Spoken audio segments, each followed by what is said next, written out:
Graça e paz a todos. Que nós possamos continuar servindo ao nosso bom Deus como Ele quer. Para nós é um desafio a ministração da palavra do Senhor, e sobretudo em tempos como este que nós vivemos. Mas é o Senhor que nos conforta, que nos consola. E é o Senhor que continua falando conosco. É pelo Senhor e para o Senhor que nós existimos como igreja. Por isso devemos continuar servindo como Ele quer. Ontem, próximo da madrugada, eu estava orando, mas não imaginava que Ele está aqui. Mas Deus, e só Deus, conhece e sabe todas as coisas. Só Deus conhece e sabe todas as coisas. Eu queria perguntar para você, o que te move? O que faz você levantar todas as manhãs e trabalhar? O que te faz pertencer a esse grupo de pessoas? O que te faz fazer parte desta igreja? O que te faz fazer parte da sua família? O que te faz pertencer à Igreja Batista Central de Guarulhos? O que te faz ter uma função nesta igreja? Ter um cargo? O que faz você vir aqui num culto presencial ou online? O que te move a estar na frente do celular, da televisão, neste momento? O que move você? O que tem movido você como pessoa, como pai, como mãe, como avô, como vó, como filho? O que te move como trabalhador, como brasileiro, como pertencente deste mundo que nós vivemos? O que nos move? Poderíamos continuar buscando respostas para cada área de nossas vidas, mas quero tratar especificamente sobre a ideia da igreja e entendo a questão da igreja particular no mundo, a igreja de Cristo, a igreja invisível, católica, universal, eclésia. A igreja que a Igreja Batista Central de Guarulhos faz parte no todo ou individual. Pode ser que nós todos que estamos aqui fazemos parte da igreja, que estamos no rol de membros da igreja, fazemos parte da Igreja de Cristo. Mas pode ser que nós estamos aqui, temos o nosso nome, temos um cargo, mas não somos da Igreja de Cristo. Nós precisamos ser todos participantes, membros da Igreja de Cristo Jesus, onde Ele é o cabeça. Onde Cristo é o cabeça. E a igreja que falo, a igreja que digo, ela é movida pelo amor. Nós somos movidos pelo amor. O amor é o combustível que movimenta a igreja na caminhada da terra até o céu. O amor movimenta a igreja na caminhada da terra até o céu. O amor me movimenta nesta caminhada. O amor deve movimentar você, o amor deve nos movimentar na caminhada que nós temos até o dia que nós estaremos no céu para sempre. É o amor que deve nos movimentar, é o amor que deve nos conduzir, é o amor que deve nos levar. Nada mais, tão somente o amor. Eu quero compartilhar com os irmãos nessa noite texto da palavra do Senhor, texto de 1 Coríntios, capítulo 12, versículo 31. 1 Coríntios, eu vou ler até o 13, do 1 ao 13. Texto que para a maioria das pessoas, a maioria das vezes, ele é lido no casamento, para os casais, para os noivos. Vamos ler? 1 Coríntios, capítulo de número 12, versículo de número 31, até capítulo 13, versículo 12. Vou ler na versão NVI. Assim diz o texto bíblico.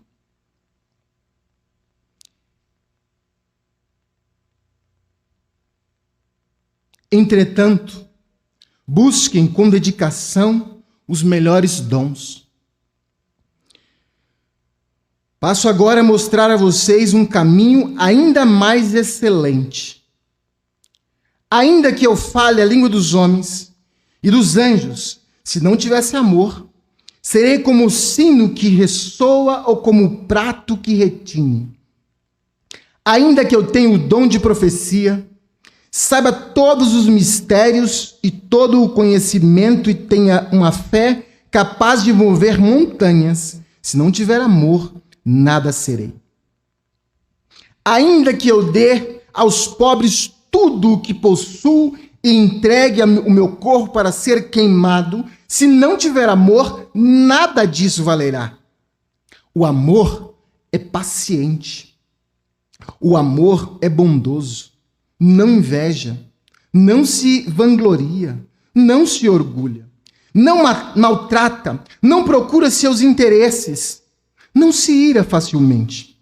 Não guarda rancor.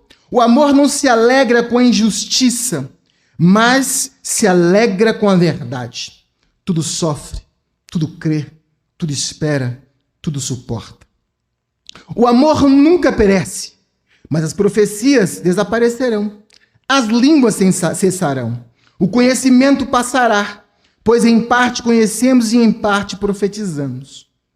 Quando, porém, vier o que é perfeito, o que é imperfeito desaparecerá. Quando era menino, falava como menino, pensava como menino, raciocinava como menino. Quando me tornei um homem, deixei para trás as coisas de meninos, ou de menino. Agora, pois vemos apenas um reflexo obscuro, como que em espelho. Mas então veremos face a face. Agora conheço em parte, então conhecerei plenamente, na mesma forma com que sou plenamente conhecido. Assim, permanecem agora essas três: a fé, a esperança e o amor. O maior deles, porém, é o amor. Oremos. Pai Santo, por misericórdia, bondade e graça, depois de ter louvado o Senhor, ofertado com os nossos dízimos e ofertas, e lido a Tua palavra, usa de misericórdia das nossas vidas, através de mim e apesar de mim. Fala ao Teu povo pela Tua palavra, em nome de Cristo Jesus. Amém. Igreja, estamos diante de um texto em que, ao analisar os versículos anteriores,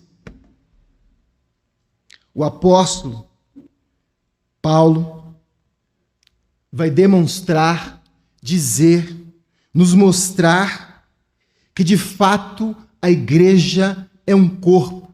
Capítulo 12. A igreja é um corpo onde Cristo é o cabeça. Nós somos um corpo onde Cristo é o cabeça. A igreja ainda, em alguns textos bíblicos, vai ser colocado como uma família. Nós somos uma família. A igreja ainda vai ser colocada como um exército, um edifício, um templo. Nós também somos colocados como uma noiva. Nós estamos vendo, estudando o livro de Apocalipse, a igreja é uma noiva. E cada uma dessas mensagens, dessa referência à igreja, nos ensina. Mas em pelo menos 3 cartas, o apóstolo Paulo vai enfatizar que nós somos um corpo. A igreja é um corpo.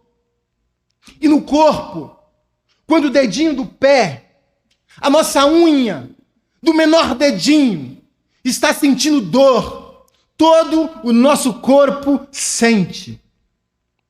Nós não podemos de maneira nenhuma, porque a nossa unha encravou, tirar o dedo inteiro. Nós sentimos como corpo. Somos corpo. E por isso sentimos a dor do corpo. Não existe eu na igreja. O que nós somos é parte de Cristo, afinal de contas, Cristo é o nosso cabeça. E todas as partes, por mais diferentes que sejamos, por mais diverso, por mais diferente que somos, por mais dons diferentes que ocupamos ou que praticamos em nossa igreja, todos nós fazemos parte do mesmo corpo. E o corpo só é sadio, eficiente, quando cada parte funciona perfeitamente, preocupados uns com os outros. No corpo, não tem ciúmes uns dos outros, não cobiça a função, o lugar. O corpo, cada um realiza o seu próprio trabalho em busca da saúde completa. Nesse sentido, nós somos o corpo de Jesus Cristo e temos o interesse de que todas as partes do corpo estejam plenamente bem. E só somos felizes quando todo o corpo está bem, porque fazemos parte do mesmo corpo, sentimos a mesma dor, temos as mesmas tristezas. E se assim não for, nós precisamos saber se somos ou não somos igreja. Somos igreja e por isso estamos juntos. Temos que nos dar conta de que nós necessitamos uns dos outros como igreja. Na igreja não há o isolamento. Nós estamos em isolamento social, é verdade. Mas a grande verdade é que nós devemos frequentemente nos preocupar uns com os outros. O isolamento social não pode ser capaz de nos afastar a ponto de nós pensarmos que podemos ficar sozinhos, orar sozinhos, fazer parte da igreja sozinho.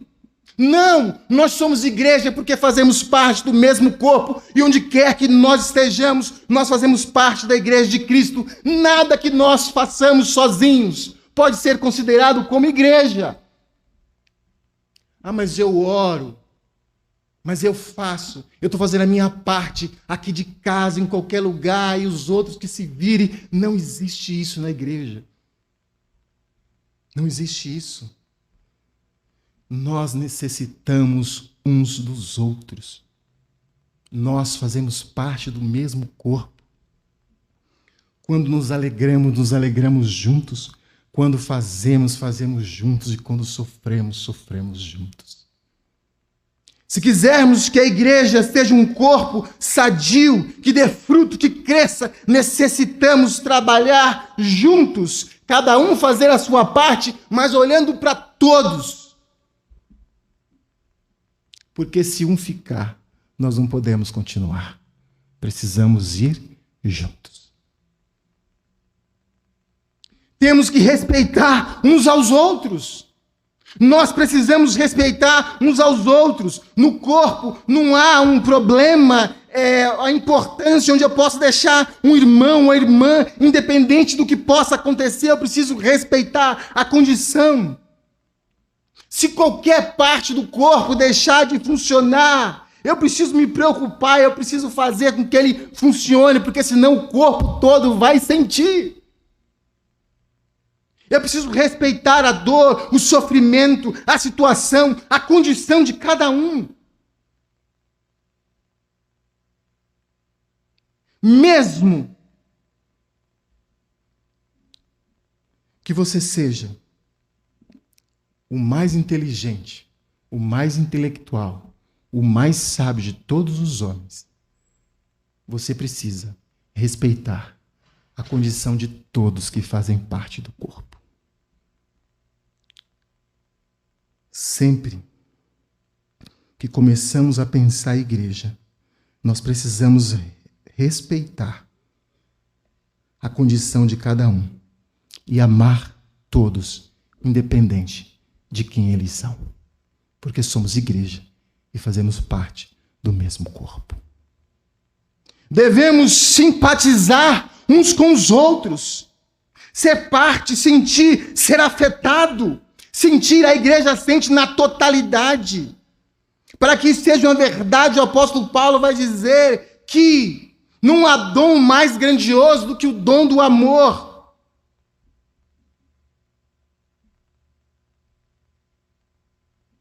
Simpatizar, só uma coisa pode nos unir: o amor de Deus derramado em nossos corações. Não é porque nós podemos fazer, não é porque temos. Eu fiz tal obra, eu realizei tal coisa, eu fiz mais do que você. Não importa o tamanho do que você fez. O que importa é se o amor de Deus, se aquilo que você tem feito, é porque Deus tem colocado no seu coração e você tem feito aquilo que Deus quer que você faça. Simpatize com os outros. Ame, independente de qualquer coisa. Temos essa bela expressão que nós acabamos de ler, o texto que nós lemos que fala sobre o amor. Um hino ao amor. Do capítulo 1 ao do capítulo 13, do versículo 1 até o versículo 13. E eu li o versículo 31 porque ele termina dizendo: entretanto, busquem com dedicação os melhores dons. Posso agora mostrar a vocês um caminho ainda mais excelente.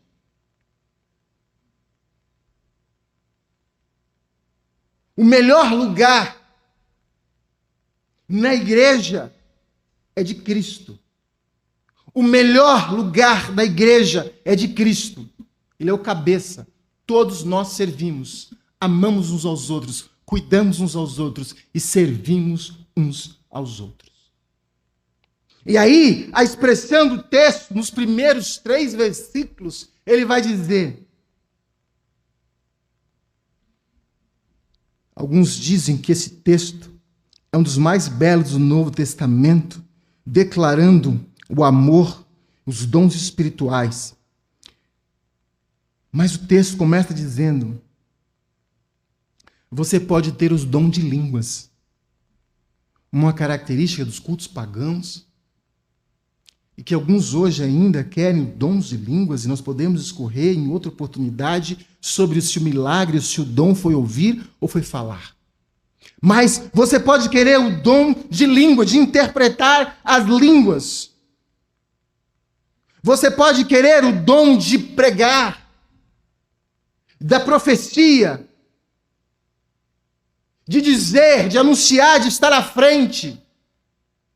Você pode querer ter todo o conhecimento intelectual. O perigo permanente da igreja, de alguns querem se esnobar pelo conhecimento. Eu conheço mais, eu sei mais, disso eu sei, disso eu conheço. Você pode ter uma fé apaixonada, esplendorosa, capaz de transportar uma montanha do lugar para o outro. Eu sou a pessoa que tem mais fé na igreja. Ninguém tem mais fé que eu. Você pode ainda ser a pessoa da caridade? Não, mas eu dou, porque quem dizima mais nessa igreja sou eu. Eu sou o maior dízimo da igreja. Eu, se deixar, eu dou todos os meus bens para todo mundo e vou servir as pessoas. Se eu tiver R$1 na minha bolsa, eu entrego. Se eu tiver tudo, eu entrego. Você ainda pode ser aquele que vai dizer, ora, eu dou a minha vida pelo Senhor. Se alguém agora vier aqui e pedir que eu me entregue, eu vou me entregar para o Senhor. Última mensagem do nosso pastor, falando de Pedro, da arrogância de Pedro de falar que não ia negar o Senhor. Mas talvez você seja ainda aquela pessoa, não, eu morro pelo Evangelho. Nada disso que eu falei. Nada que você faça. Nada que nós possamos fazer é tão importante como o amor. O amor pelo Deus de todas as coisas e pelas pessoas que estão ao nosso lado. Porque nós somos, como servos do Senhor, a essência da igreja é amor. Amor.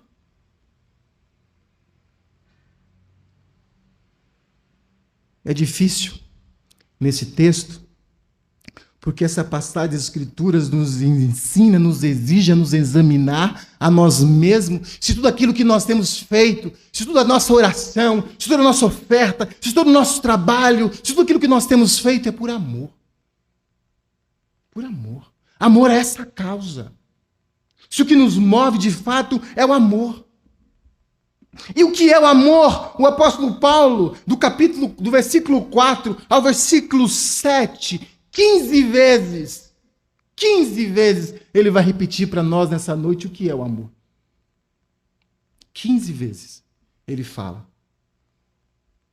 O amor é paciente. O amor é paciente. O amor é bondoso. O amor não é bom, o amor é bondoso. O amor não inveja. Deixa eu falar. Isso aqui não foi escrito para incrédulos, não. Isso aqui foi escrito para a igreja de Coríntios e foi escrito para nós, membros da Igreja Batista Central, que viemos aqui e estamos assistindo a qualquer tempo. O amor não inveja. O amor não se vangloria. O amor não se orgulha. Eu fiz, eu sei, eu conheço, eu sou o melhor. O amor não maltrata. E a versão NHTL, versão na linguagem de hoje, diz assim: o amor não é grosseiro. Tem gente que ama, mas eu amo do meu jeito. O amor não é grosseiro. Se você ama, você não vai ser grosseiro. Grosseiro com quem? Com qualquer pessoa, dentro da igreja. Dentro da igreja. Nós somos grosseiros. Nós mandamos mensagens grosseiras. Nós falamos com grosseria, fingindo santidade, às vezes. Às vezes queremos falar que somos santos e para isso somos grosseiros uns com os outros. O amor não é grosseiro. O amor fala a verdade, mas ele não é grosseiro. O amor não procura seus próprios interesses. O amor não se ira facilmente. O amor não guarda rancor.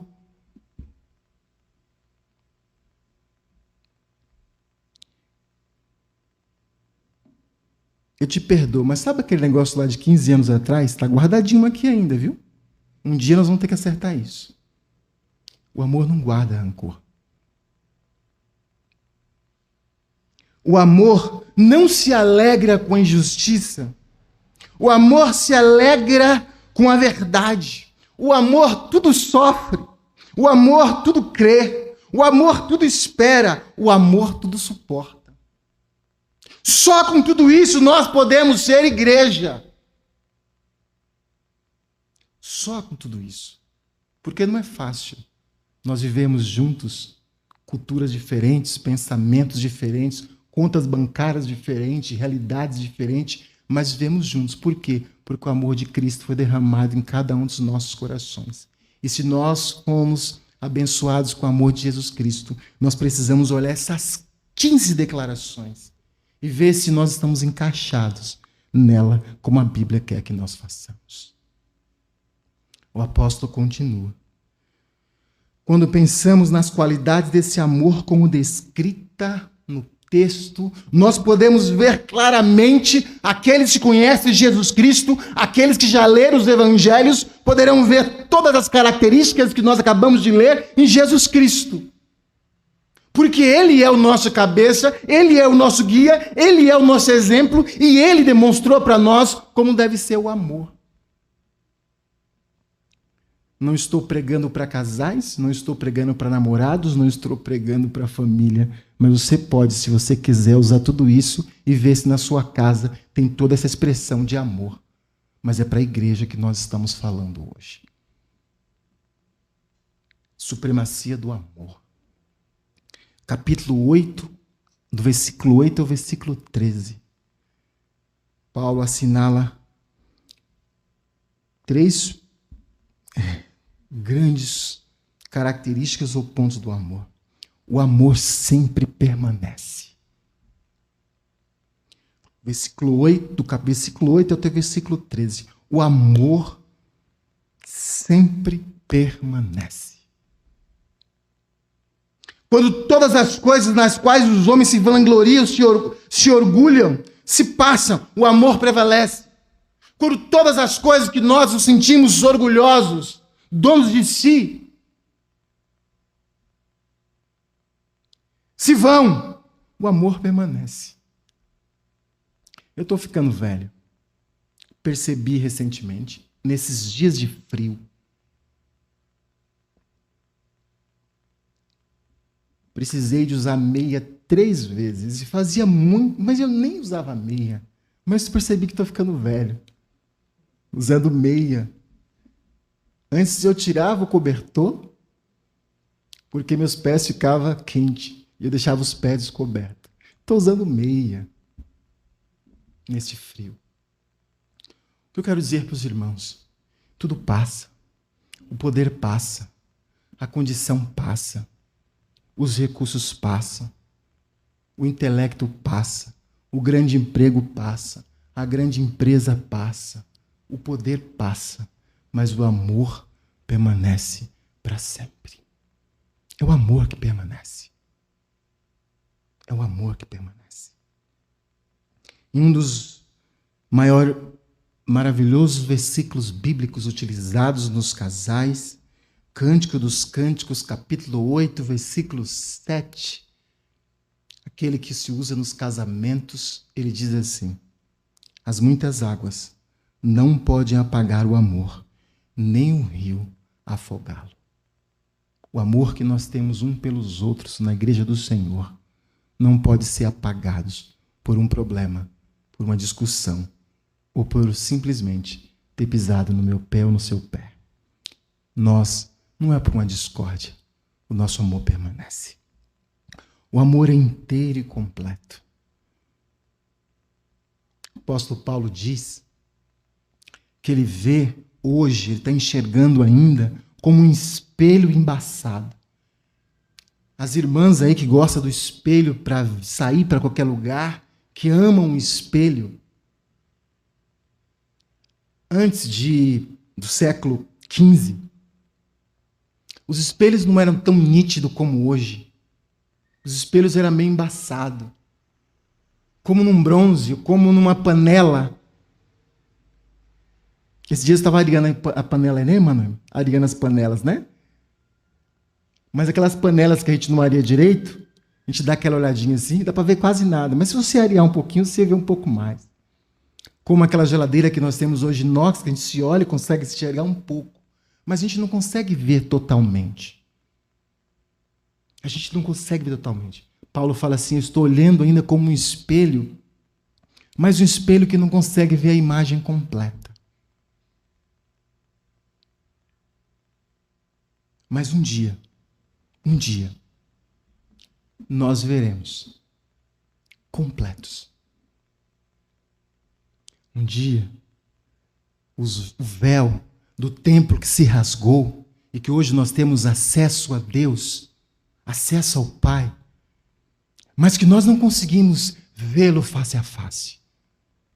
E no 508 do cantor cristão, o meu Senhor eu hei de ver meu Salvador, um dia, esse amor que Deus derramou dos nossos corações, que deu Jesus Cristo para morrer por cada um de nós na cruz, esse mesmo amor vai nos levar um dia a ver o Senhor face a face. É Ele que nos garante, que nos dá convicção que nós veremos Ele face a face. E não mais com uma imagem que não dá para ver direito. Nós o veremos. E o amor que nos conduz a isso. O amor é maior. O amor é maior. A fé, a esperança são grandes. A fé e a esperança são grandes, mas o amor ainda é maior. A fé sem o amor é fria. A fé sem amor é fria. Você faz muitas coisas, você dá. Chega alguém na porta da sua casa e você vai lá simplesmente pega um pacote de arroz, um pacote de feijão, uma bolacha, um sabão em pó e dá para a pessoa e fala, vai embora. Os que moram em apartamento não precisam nem disso, não tem esse problema. Não há amor. Há um compromisso, uma responsabilidade, um desencargo de consciência que você entrega alguma coisa.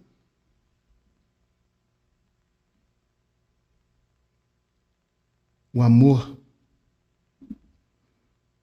melhor, a esperança sem amor é vazia. Mas o amor acende a luz da fé e torna a esperança uma segurança. Baseado nesse texto que nós acabamos de ler, na descrição que fiz do texto, eu quero apresentar 3 lições. 3 lições. Baseado no tema, a igreja movida pelo amor. A igreja movida pelo amor tem fé. A igreja movida pelo amor tem fé. Mas a fé, que fé é essa? A fé que levou esses irmãos daqui, desta igreja que você faz parte hoje, 60 anos? 60 anos. 60 anos, vez ou outra nós entramos na igreja, mas por que não tem isso? Mas por que não tem aquilo? Mas por que não é assim? Mas por que não é assado? Por que não é vermelho? Por que não é azul? São 60 anos de pessoas que tiveram fé, que deram a sua vida para que essa igreja existisse.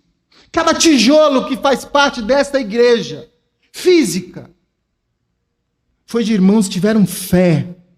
Fé que Deus continuaria sustentando essa igreja.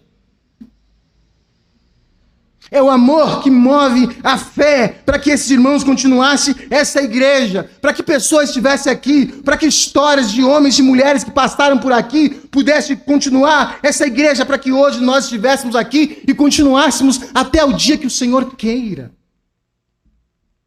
Eu não sei quantos dias você vai ficar nessa igreja, quantos dias nós vamos ficar nessa igreja, mas todos os dias que aqui tivermos, nós temos que plantar com fé que Deus continuará sustentando a sua igreja até o dia que Ele quiser. Se buscarmos a história, nós veremos homens e mulheres que confiaram em Deus, que entregaram os seus bens, que entregaram parte das suas vidas para que essa igreja existisse. Nós não podemos confiar em nós, não é a nossa força. Não é o nosso intelecto, não é a nossa capacidade, não são os nossos dons.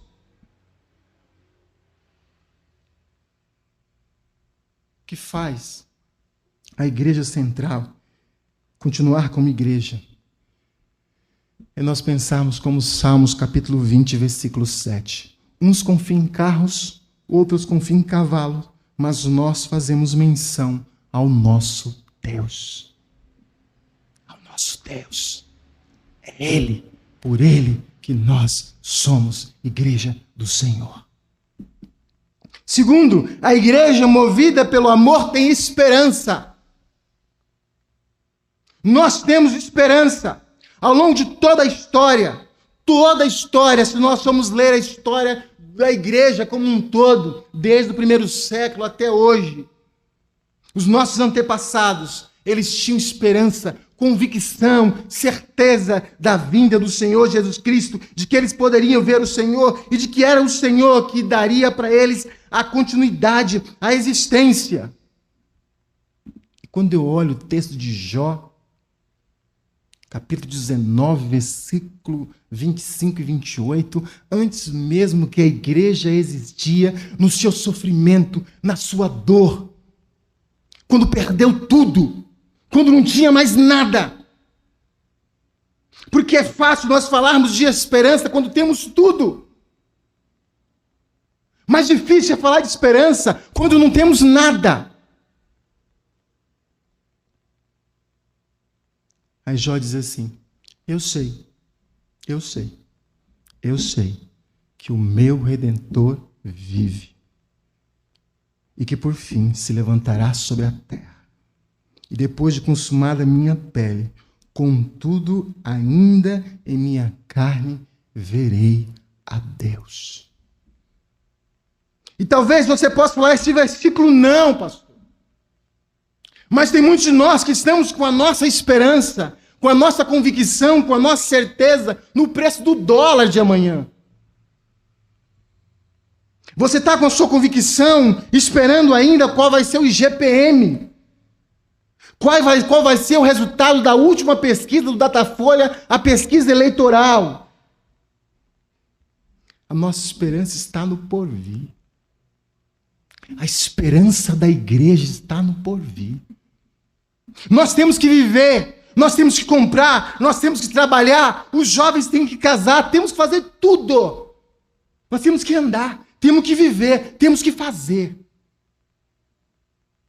Mas ainda que a figueira não floresça, nem haja fruto na vide, ainda que decepcione o produto da oliveira, e os caminhos não produzam mantimentos, ainda que as ovelhas da malhada não sejam arrebatadas, e nos currais não haja gado, todavia eu me alegrei no Senhor, e exultarei no Deus da minha salvação. Abacuque, capítulo 13, versículo 17 e 18, é o Deus da nossa exultação, é Ele que nós amamos, é por Ele que nós vivemos, é por Ele que nós somos igreja do Senhor.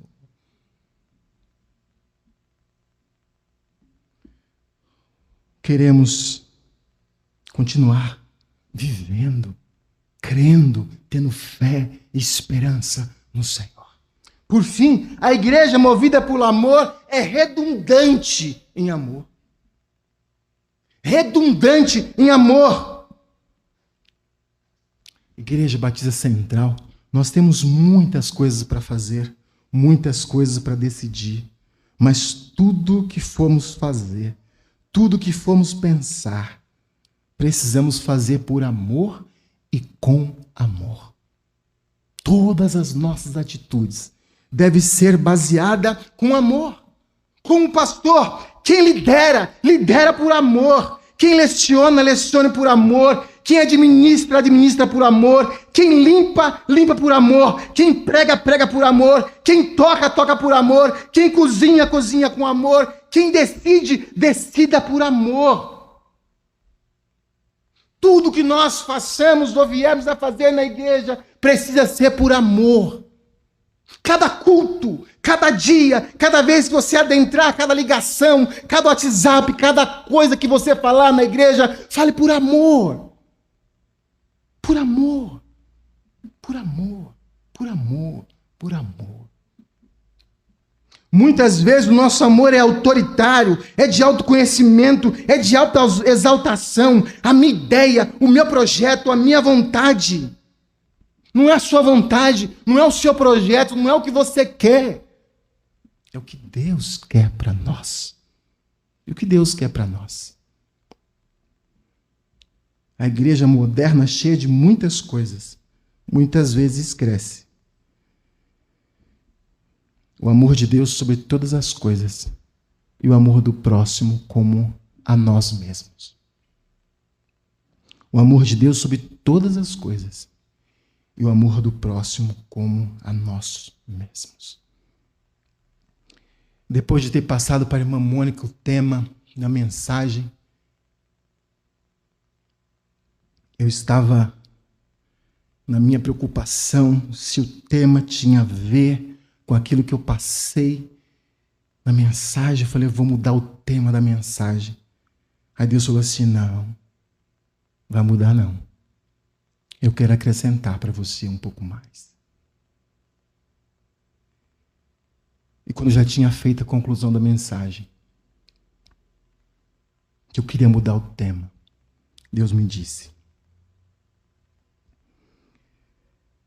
a igreja movida pelo amor suporta uns aos outros. A igreja movida pelo amor suporta uns aos outros. E o suportar aqui não é eu não te suporto, irmã. Não é isso, não. O amor aqui, o suportar, é onde você precisa ir. O que você precisa, eu vou estar com você. Onde você colocar o pé, eu vou colocar junto com você. Eu vou te dar condições para que você vá, para que você cresça, para que você continue. A igreja movida pelo amor aceita as diferenças. Nós somos diferentes, mas nós temos o amor de Cristo em nós, o Espírito Santo em nós. E é isso que faz nós estarmos juntos como igreja. A igreja movida pelo amor perdoa. A igreja movida pelo amor perdoa. Perdoa mesmo quando o irmão se vangloria, mesmo quando o irmão se sente, mesmo quando o irmão se acha melhor que todo mundo, mas nós o perdoamos porque nós o amamos. A igreja movida pelo amor cresce. Cresce em todos os sentidos. Cresce no amor, cresce na graça, cresce na fé. E a igreja movida pelo amor se desenvolve a cada dia. Todos os dias nós crescemos um pouco mais, movidos pelo amor. A fé no Deus que tudo pode, a esperança no Deus que vem nos buscar e o amor no Deus que morreu por cada um de nós deve nos mover a viver a vida que nós vivemos. Que o Senhor abençoe a sua palavra em nossos corações. Baixe sua cabeça, vamos orar.